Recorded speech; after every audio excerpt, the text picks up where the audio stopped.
During dinner, my sister said she was pregnant and that the father is my husband. You know that moment when you think you know the people closest to you? When you believe that no matter what problems exist, certain lines would never be crossed. I thought so too. My name is Marina, I'm 29 years old, and this is the story of how I discovered that some people are capable of anything to get what they want. It was a Thursday in March when I received news of my promotion. After 4 years working as a project manager at a tech company in Austin, Texas, I would finally be commercial director. I couldn't stop smiling at the office. I called David, my husband, and Beatrice, my younger sister, to share the joy. Let's celebrate at Terzo tonight, I suggested. Terzo was that chic Italian restaurant where a meal cost more than most people's weekly salary, but I could afford it. I worked hard for this. I arrived first, wearing that navy blue dress David always said looked perfect on me. I chose a secluded corner table. When I saw them arriving together, I found it strange. Beatrice was radiant. David seemed nervous, but there was something different that night, and tension in the air I couldn't identify. Congratulations on the promotion, Mari.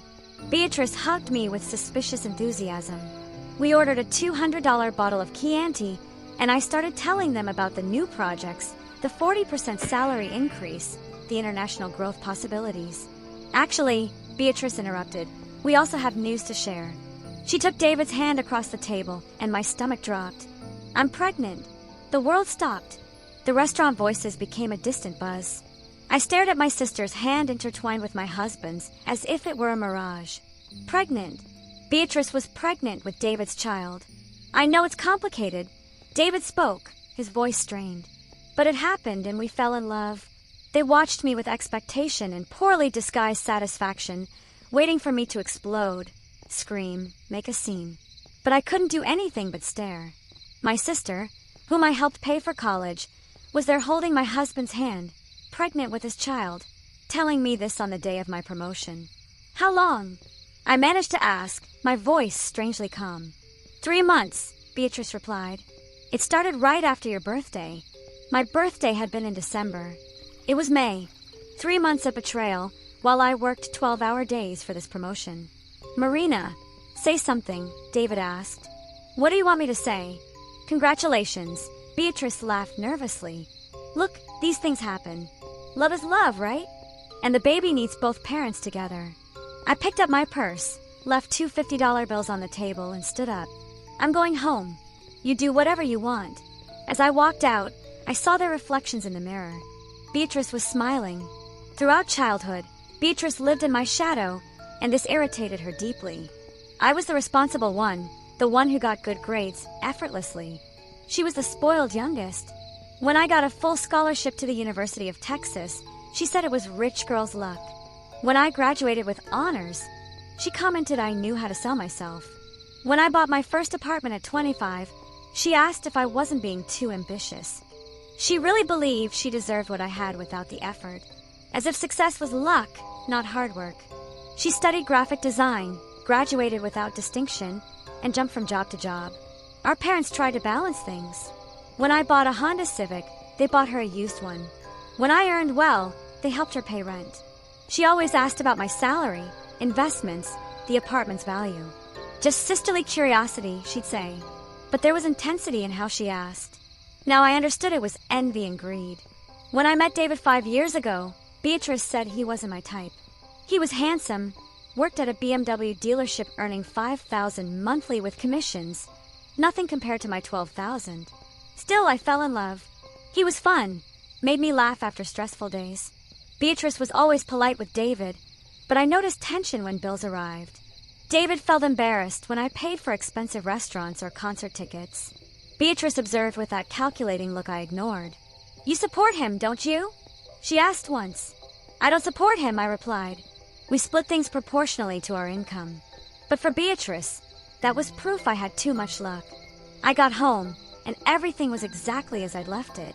David's toothbrush in the bathroom, his clothes in the closet. Strange how life could fall apart, yet things remained the same. I sat on the sofa, still in my dress, staring into the void. My brain had shut down emotions. David didn't come home that night. At 2 a.m., I received a message. I'm at B's house. We'll talk tomorrow. B. He called my sister B, as if they'd been intimate for years. I spent the night awake, trying to understand how I'd missed the signs. David working late. Beatrice asking about my schedule. Both arriving together at the restaurant, as if it were natural. When morning came, my phone showed 17 missed calls from my mother. Beatrice had told her everything. I called the office saying I wouldn't be in. I spent the day doing nothing, ordering cold Chinese food, ignoring the phone. That evening, David showed up for clothes. He tried to explain while packing. It wasn't planned, Mari. It just happened. B was going through a difficult time. How long have you been together? I asked. Officially since January. 4 months. 4 months of lies while I worked 60 hours weekly dreaming of our future together. I'm going to find a lawyer, I warned. Mari, it doesn't have to be like this. We can resolve everything civilly. Divide things fairly. After he left, I called Helena, my best friend and family law attorney. Marina, I'm so sorry. Strange how life could fall apart, yet things remain the same. I sat on the sofa, still in my dress, staring into the void. My brain had shut down emotions. David didn't come home that night. At 2 a.m. I received a message. I'm at B's house. We'll talk tomorrow. B. He called my sister B, as if they'd been intimate for years. I spent the night awake, trying to understand how I'd missed the signs. David working late. Beatrice asking about my schedule. Both arriving together at the restaurant, as if it were natural. When morning came, my phone showed 17 missed calls from my mother. Beatrice had told her everything. I called the office saying I wouldn't be in. I spent the day doing nothing, ordering cold Chinese food, ignoring the phone. That evening, David showed up for clothes. He tried to explain while packing. It wasn't planned, Mari. It just happened. B was going through a difficult time. How long have you been together? I asked. Officially since January. 4 months. 4 months of lies while I worked 60 hours weekly dreaming of our future together. I'm going to find a lawyer, I warned. Mari, it doesn't have to be like this. We can resolve everything civilly. Divide things fairly. After he left, I called Helena, my best friend and family law attorney. Marina, I'm so sorry. About the divorce, bring all documents. I'll build the best case. Helena, I don't care about money. I just want this to end. Don't say that. You fought hard. You're not handing anything to someone who betrayed you. I scheduled the meeting and went to organize documents. Bank statements, tax returns, investments. Impressive to see on paper everything I'd achieved at 29. Then I found the marriage certificate.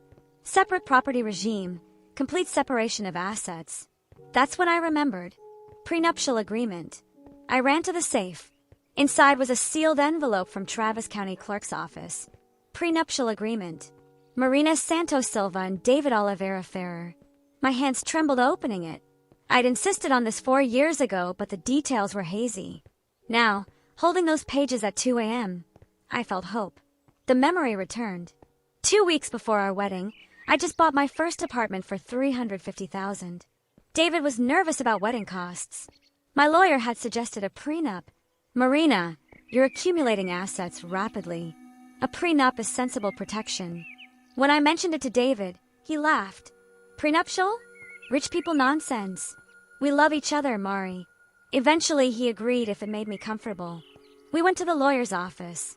David arrived late, hungover from a bachelor party. The lawyer explained everything patiently. Complete separation of assets. Each spouse maintains their individual patrimony. You understand, David? I asked. Yes. Each keeps what's theirs, right?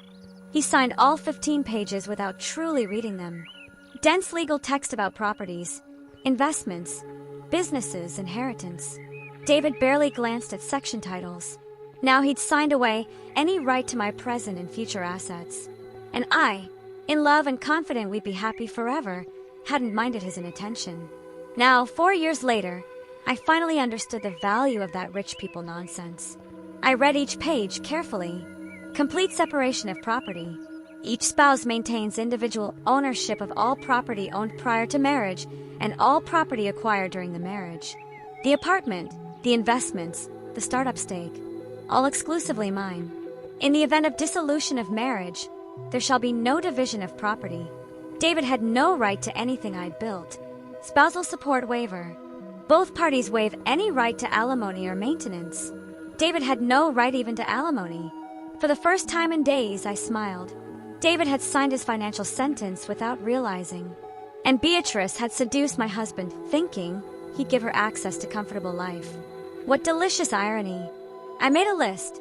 Apartment worth $400,000. Investments totaling $100,000. Startup stake worth $50,000. Accounts with $40,000. Car worth $20,000. More than $600,000 in net worth.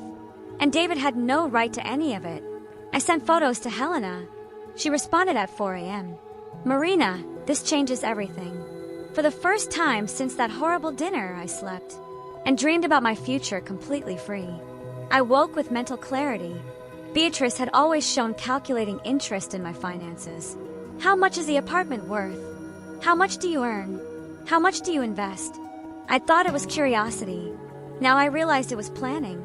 Last Christmas, drunk on wine, she'd said, Mari, it's so frustrating seeing you have everything. Beautiful apartment, car, trips, while I can barely pay rent. At the time I blamed the wine. Now I understood it was accumulated envy. Beatrice believed she deserved what I had without working for it. And David, he'd probably been told by Beatrice, imagine when you divorce. Half of everything will be yours. They didn't know about the prenup because I'd never told family. Now I understood the overheard phone conversation months ago. I don't know if it's the right time. She suspects something. He'd been talking to Beatrice about revealing their relationship. Most painful was realizing they'd planned that restaurant moment. Choosing Terzo on my promotion day. Arriving together. The satisfaction on their faces. It was theater. They wanted to humiliate me publicly. See me fall apart, expecting me to beg David back. Too bad they didn't know about the prenup. I called Helena Monday. This contract is legal art. David has no right to anything. We can process divorce in 60 days. Helena, I want to call them and propose a civilized conversation. I want to see their faces when they discover the truth. Are you sure? Might be simpler to just file. I'm sure. They humiliated me publicly. I want to return the favor. 3 weeks passed. My mother called daily trying to mediate. Marina, these things happen. Can't you think about the baby? Think about the baby my sister was using to steal my husband and fortune. In the 4th week, I called Beatrice. She answered immediately. Mari, so good you called. We need to talk. Hi, B. I thought a lot about this. You're right. There's no point holding grudges. We're adults. Silence. She wasn't expecting this. Really? You're okay with this? I'm trying to accept it. You fell in love, and there's the baby to think about. Wow, Mari. You can't imagine how relieved I am. David was worried you'd make drama, complicate the divorce. Not at all. Can we meet to talk civilly? Maybe dinner at Terzo again for closure? Perfect. Mari, you can't imagine how important this is. Especially with the baby coming. I hung up smiling. Saturday would be interesting. I prepared like an actress. Black dress conveying control. Practice calm expressions in the mirror. Helena thought it risky, but I insisted. They humiliated me publicly. They deserve the same. I arrived at Terzo at 8, asking for the same table. David and Beatrice arrived relaxed, smiling, holding hands. Beatrice wore a dress highlighting her small belly. Mari, you look beautiful. Thank you. How's the pregnancy? Great. We're thinking names. Michael or Gabriel. David pulled out her chair, a gesture he rarely made for me. Marina, thank you for talking peacefully. I was afraid you'd make drama. We're all adults here. We order the same candy. They thought they'd won the grand prize. About the divorce, David said, we wanted to do everything amicably. Divide things fairly. In Texas, we did the math. 20% of David's salary for child support, plus medical bills, daycare, clothes. Having a baby was expensive. He earned $5,000 gross, leaving barely enough after deductions. Beatrice realized there would be almost nothing left for the 3 of them. How can you be so cold? David asked. Cold. You humiliated me publicly and tried to steal my life. Now live with the consequences, I said. I left $2 on the table. Your lawyers can contact mine. Helena Williams, Houston. 6 months later, the divorce was final. David and Beatrice struggled financially. Their daughter Sophia grew up in a tiny apartment, Beatrice freelancing when she could, David working long hours just to get by. Meanwhile, I thrived. As a commercial director, my salary reached over $20,000 a month. I sold my apartment for a profit and bought a luxury loft, renovating it completely. I traveled, shopped freely, invested wisely, and enjoyed the peace of being alone. Beatrice kept messaging for help with Sophia, but I ignored her. I only helped my parents with small bills, supporting those who were innocent. I learned to say no, protect what I'd built, and value those who truly cared about me. Years later, my life was transformed. I had a solid career, over $2 million in net worth, and a healthy, balanced relationship built on partnership. David and Beatrice continued struggling, facing the consequences of their choices. I realized real justice isn't revenge, it's living well. Protecting my dignity and setting boundaries was the greatest victory. Those who tried to destroy me ended up destroying themselves, while I built a life I truly deserved.